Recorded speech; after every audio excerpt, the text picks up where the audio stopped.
आता मॅडम आपण वृश्चिक राशीचे बद्दल विचार करूया. तर वृश्चिक राशीबद्दल तुम्ही काय सांगा? हे बघा, वृश्चिक राशीचं चिन्हच विंचू आहे. म्हणजे काय? डंख मारणे. पण ही जलतत्वाची रास. आधी इमोशन स्वतः बघा, विंचू सुद्धा आहे ना, त्याची खोड काढली तर तो डंख मारतो, अदरवाईज तो नाही मारतो. ही इमोशनल रास आहे, प्रेमळ आहे. पण त्यांची जर खोडी काढली तर ते काही मागे हटणारे नाही. लक्षात ठेवून तुम्हाला डंक मारणार, आज नाही तर उद्या काहीतरी ते वेळ शोधणार आणि तुमचा काटा काढणार. आणि ती वेळ त्यांची, काय तुम्ही बोललेले आहात, काय वागलेले आहात, ते तुम्हाला त्यांचं वसूल करून घेणं हे त्यांचं काम आहे. अशी ही वृश्चिक रास आहे. वृश्चिक रास ही मंगळाची रास आहे. त्यामुळे त्यांचे शौर्य आहे, धीटपणा आहे, काम करण्याची कपॅसिटी आहे. या सगळ्या गोष्टी त्यांच्या इनबिल्टच आहे. फक्त जलतत्व असल्यामुळे की यांना थोडाफार इमोशनल टच असतो. इमोशनल टच असतो म्हणजे थोडेसे यांचे विचारही थोडे गढुळलेलेही असतात कधी कधी, कारण दुसऱ्याविषयी थोडासा निगेटिव्ह विचार हे करतात. कारण ही अष्टमाशी संबंधित आहे, मृत्यूशी संबंधित आहे, गूढ रास आहे. त्यामुळे ह्या राशीला खूप सांभाळून वागवायला लागतं. आणि ह्यांच्याकडनं जे काही आपल्याला मिळेल ते आपण दिलेलं ते आपल्याला मिळेल. अशी ही रास आहे. खरोखरच म्हणजे जेव्हा आपण समाजामध्ये किंवा आपल्याकडे येणाऱ्या जातकांना पाहतो त्यावेळेस हे लगेच लक्षात येतं. आता वृश्चिक राशीच्या लोकांबद्दल, त्यांची पर्सनॅलिटी, त्यांचं कुटुंबातलं वातावरण, त्यांचं घर, त्यांचा पराक्रम हा कशा पद्धतीचा असतो? ही मंगळाची रास आहे, थोडीशी हट्टी आहे, हटवादी आहे. स्वतःचं म्हणणं खरं करण्याची त्यांची एक वृत्ती असते. कुटुंबात सुद्धा त्यांचं जर ऐकलं नाही तर ते त्यांना उत्तर जसेच्या तसं देतात. म्हणजे कुटुंबामध्ये त्यांचं ऐकायला पाहिजे, त्यांना प्रायोरिटी द्यायला पाहिजे, हे आहे. तर ते कुटुंबाकडे व्यवस्थित बघतात. पण मंगळाची रास असल्यामुळे जबाबदारीने कामं करतात, नाही असं नाही आहे. पण त्यांचं बोलणं, त्यांचं वागणं हे तुमचं रिव्हेंज घेण्यासारखं असतं. त्यामुळे त्यांच्याशी जपूनच वागायला लागतं. कारण हे त्याच दृष्टिकोनातनं ते विचार करतात. कुटुंबाचं करतात पण ते करून बोलूनही दाखवणार की तू असं केलं होतं, तू तसं केलं होतं. म्हणजे ह्या गोष्टी ते बोलून दाखवतात किंवा ते वागून दाखवतात. हे कुटुंबात झालं. नोकरीमध्ये कसं असतं की नोकरी व्यवसाय म्हटलं तरी यांना रसायनशास्त्र आहे, वैद्यकशास्त्र आहे, गुप्तहेर शास्त्र आहे, जलाशी संबंधित त्यांची कामही त्यांचंही असतं. आणि रात्रीच्या संबंधित काम ही आहे. अष्टमाचे संबंधी, अष्टमाचा कारक कोण आहे तर शनी आहे. शनी काय करतो? रात्री काम करतो. तशी ही वृश्चिक राशीची कामं रात्री हेरगिरी करणं हे कसं आहे? गुप्त काम आहे पण ते परफेक्ट करणार. म्हणजे देशासाठी ते वाहून घेणार. गुप्तपणे या कानाचं काम त्या कानाला कधीही कळू देणार नाही. तसंच व्यवहारातही ते स्वतःचं काम काय करणार आहे ते शक्यतो कोणाला सांगणार नाही. कारण ही कामं ही त्यांची तशीच असतात. ते स्वतःचं काही सांगत नाही, दुसऱ्याचं मात्र काढून द्यायच्या ह्याच्यात ते पटाईत असतात. त्यामुळे या मंगळाच्या ज्या काही आहेत, कन्स्ट्रक्शनमध्ये पण असतात, वैद्यकशास्त्रामध्ये पण असतात, रसायनशास्त्रामध्ये पण असतात. म्हणजे या कामात तर ते असतातच. म्हणजे स्वतः व्यवसाय आणि नोकरी हे दोन्ही ह्या लेवलला त्यांचं चाललेलं असतं. जिथे कष्ट आहेत तिथेही ते कष्ट करायला कधीही मागे पुढे पाहत नाही. अशी वृश्चिक रास आहे. पण ती सूडबुद्धी त्यांच्यात आहे, ती कायमस्वरूपी असते. त्यामुळे कुटुंबात म्हणा, नोकरीमध्ये म्हणा, ही लोक तशीच वागतात. कारण खूप भावनांनी विचार केल्यामुळे एखाद वेळेला ॲक्शनवर रिॲक्शन तशी त्यांची येत असेल, माहीत नाही. पण या गोष्टी होतच असतात आणि होतही राहतात. नोकरी झाली, व्यवसायसुद्धा हे असंच करतात. त्याचं बोलणं वागणंही असंच आहे. स्वभावसुद्धा गुप्त ठेवणे, सगळं स्वतः न सांगणे, मंगळाप्रमाणे असतात, सडेतोड असतात, बोलायलाही तसेच असतात. याप्रमाणे यांचं व्यक्तिमत्व असतं. त्याच्यानंतर त्यांचं वैवाहिक आयुष्य आणि शिक्षण. वैवाहिक आयुष्यामध्ये आहे ना, ती स्वतः जरी मंगळ असली, वृश्चिक रास आहे मंगळाची रास, समोर ही काय आहे तर वृषभ रास आहे, ती शुक्राची आहे. त्यामुळे ह्यांचं एकमेकांमध्ये अट्रॅक्शन हे असतंच. तूळ राशीला पण तसंच आहे. तूळ मेषला, मेष तुळला, वृश्चिक, वृषभ आणि तूळ या चारही राशींचा एकमेकांना अट्रॅक्शन असतं. त्यामुळे ते किती भांडले, किती काही झालं तरी ते कुटुंब स्थिर स्थावर राहण्यासाठी प्रयत्नशील असतात आणि दोघांना अट्रॅक्शन असतं. जोडीदारालाही असतं, त्यांनाही. भांडणं होत नाही तसं नाही, होतात पण ती मिटली जातात. तुझं मला जमेना, तुझ्या वाचून करमेना. तसंच असतं, कारण मंगळ हा कसा आहे, करारी आहे, शुक्र हा प्रेमळ आहे, कलासक्ता आहे आणि मंगळ प्रॅक्टिकल आहे.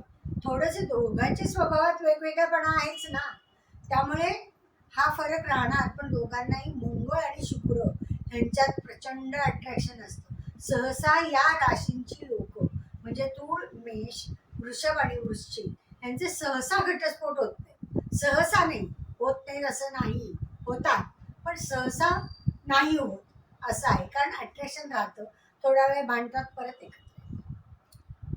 अच्छा, वृश्चिक राशीच्या संदर्भामध्ये ते इतके काटेकोर असतात, मग त्यांना आजार पण कुठलं येऊ शकतं?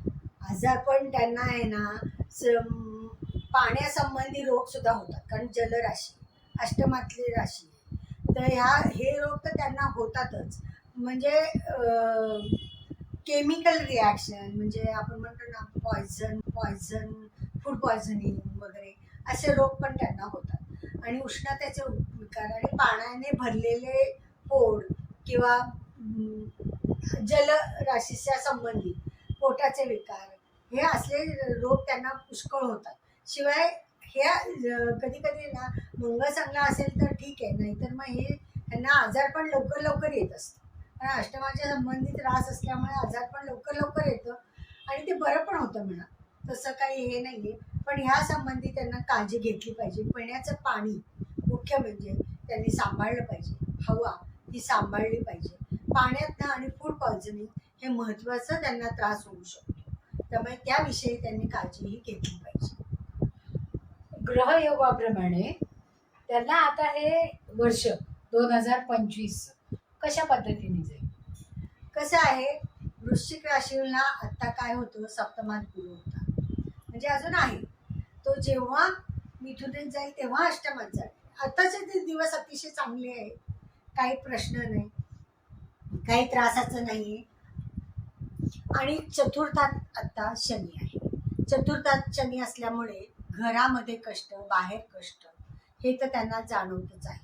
बघा कसं आहे की नोकरीमध्ये पण त्यांना जास्त काम आणि कमी आउटपुट असा मिळत असावा सध्या. कारण चतुर्थातला शनी हा काम करून घेतो तुमच्याकडे, धोप धोपटतो.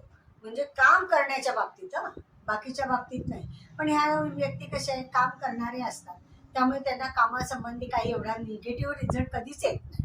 काम करतात, त्यामुळे त्यांचं फक्त व्यवस्थितपणे आणि वेळेत काम करणं हे निश्चित आहे. फार घाई करणं त्यांनी करू नये.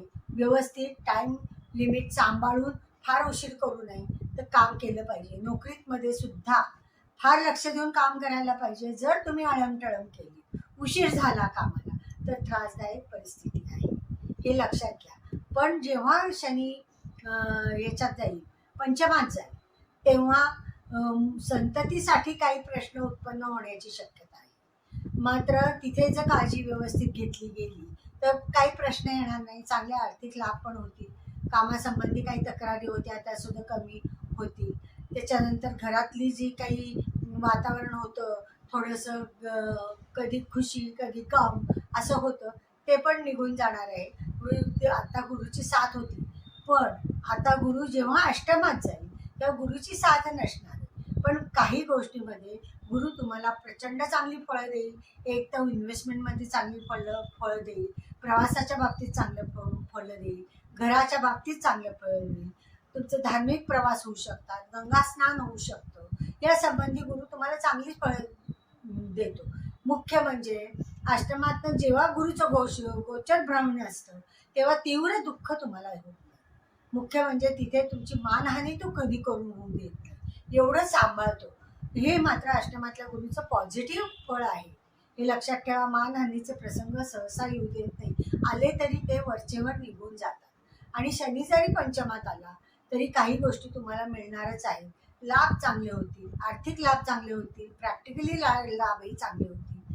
आणि वैवाहिक जीवनातले जे काही प्रश्न होते, भागीदारीचे प्रश्न होते किंवा आणखीन काय होते, ते आता वैवाहिक जीवनातले प्रश्न सुद्धा हळूहळू सुटतील. पण त्याला वेळ आहे.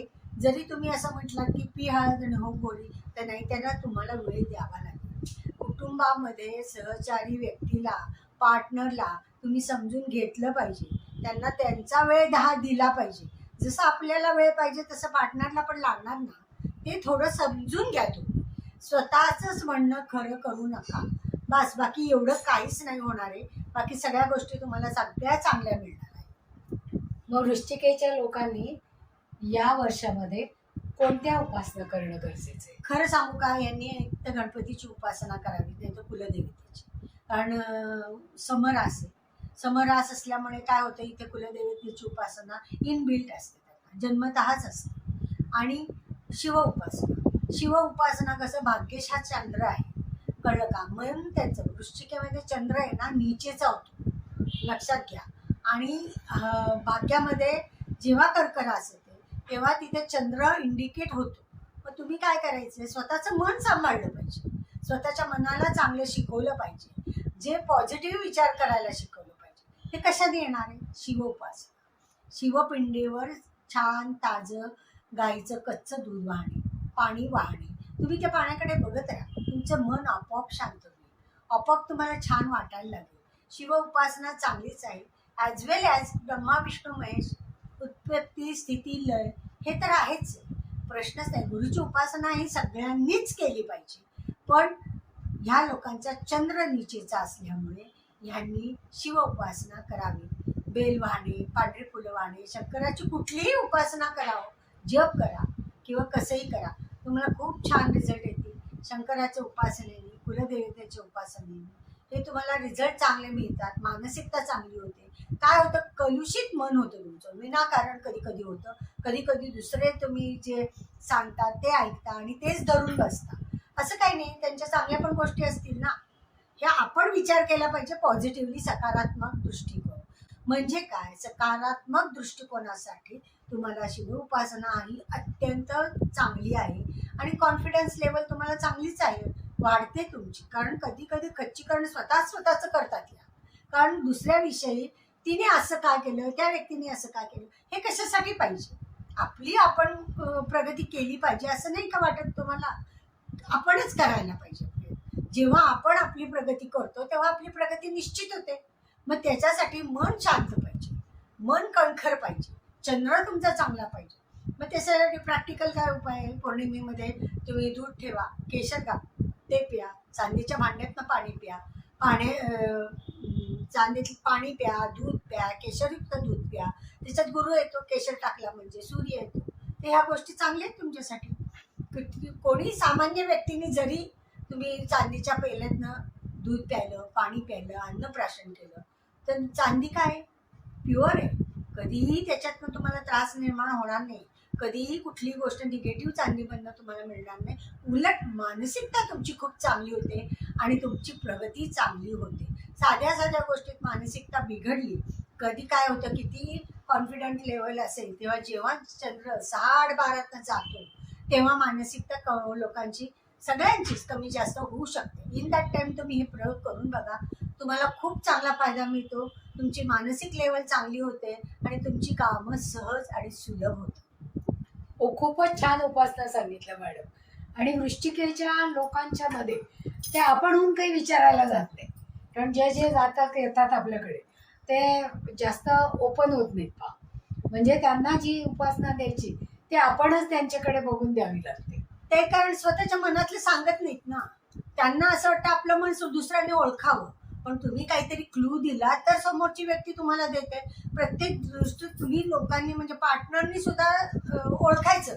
अरे पण किती ओळखणार, त्याला लिमिट आहे ना सगळ्याला. कोणी झालं तर तुमचं मन ओळखायला त्याला टाइम द्यावा लागतो. एक थोडासा पिरियड द्यायला लागतो, काही वेळ द्यावा लागतो, तर एकमेकांच्या गोष्टी ओळखतात. तुम्ही स्वतः तरी लोकांचं ओळखतं काय? तुम्ही गृहीत धरता मी ओळखतो, पण प्रत्येक गोष्ट नाही ओळखली जात. कोणीच कोणाची ओळखली जात नाही. आपण प्रकट व्हायला लागतं, आपण सांगायला लागतं, आपण बोलायला लागतं. तुम्ही कमी बोलता, मनातल्या मनात सगळं हे करता. तुम्ही तसं करू नका. बोला, कम्युनिकेशन करा. कम्युनिकेशन गॅप ही राहिली तर तुम्हाला मानसिकता तुमची निश्चित खराब होईल. बेटर वे तुम्ही कम्युनिकेट करा. पाणी छान प्या, स्वच्छ प्या, शंकराची उपासना करा. सगळं तुमच्या मनासारखं होईल. खूप छान उपासना सांगितली मॅडम. आणि वृश्चिकेच्या लोकांनी तर हे कायम लक्षात ठेवायला